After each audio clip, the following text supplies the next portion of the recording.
London, 1963. A man stands on the deck of a Soviet freighter as it cuts through the black waters of the Mediterranean.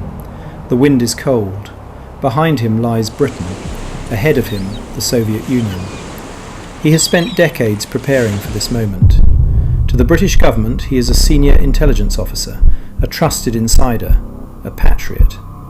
But that identity was always a lie. As the ship disappears into the darkness, one of the greatest betrayals in espionage history is finally complete. His name is Kim Philby, and for more than 30 years he had been secretly working for the Soviet Union. The story begins in the 1930s at Cambridge University. Europe was shifting, political extremism was rising, and a young Kim Philby found himself drawn into intense debates about ideology, revolution, and the future of the world. It was here that Soviet intelligence first took notice of him. He was not recruited through pressure or blackmail. He believed in the cause. That belief became the foundation of everything that followed.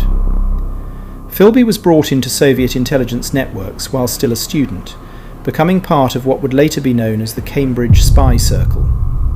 The plan was simple. He would be placed inside the British establishment and rise. And he did. Over the following years, Philby built a respectable public life, journalist, war correspondent, and eventually an officer within British intelligence. By the time he joined MI6 during the Second World War, he was exactly where he needed to be. Inside MI6, he had access to some of the most sensitive intelligence in the world, names of agents operating behind the Iron Curtain, plans for covert operations, entire networks designed to counter Soviet expansion. And that information began making its way to Moscow. At first, the consequences were unclear. Operations failed without explanation. Agents were exposed. Entire intelligence networks collapsed. Each failure was treated as an isolated incident. Bad luck, human error, operational misfortune. But over time, a pattern began to form. Someone inside British intelligence was leaking information. Investigators quietly began searching for a mole. And without anyone realizing it, one of the men involved in those discussions was the one responsible. Philby sat in meetings about the hunt for himself. He reviewed reports. He listened to theories. He helped shape assumptions that pointed away from him. For years he remained untouched, protected by his reputation, trusted by his colleagues, invisible in plain sight. But in the early 1960s the evidence began to tighten. Defectors and intelligence fragments started to connect. Pressure built quietly, then steadily. By 1963, Philby was stationed in Beirut, working under increasing suspicion. British intelligence was closing in again.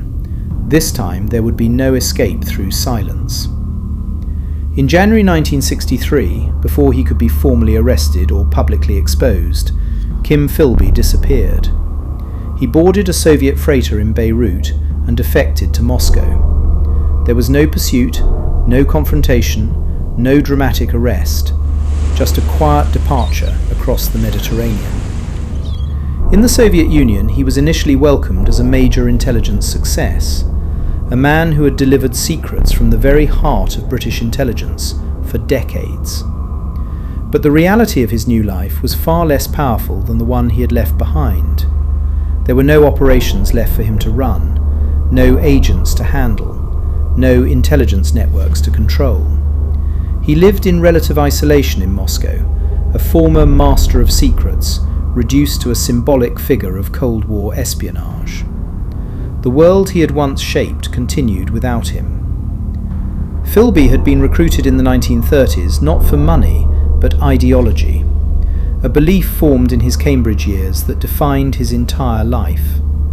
That belief led him to betray one of the most powerful intelligence services in the world, and allowed him to remain inside it for more than 30 years. Kim Philby died in Moscow on January 11, 1988. No trial ever took place. No interrogation ever fully revealed everything he had done. only the long shadow of uncertainty he left behind, and one final question that still defines his story. How many operations failed because of him, and how many lives were lost before anyone realized the enemy was already inside?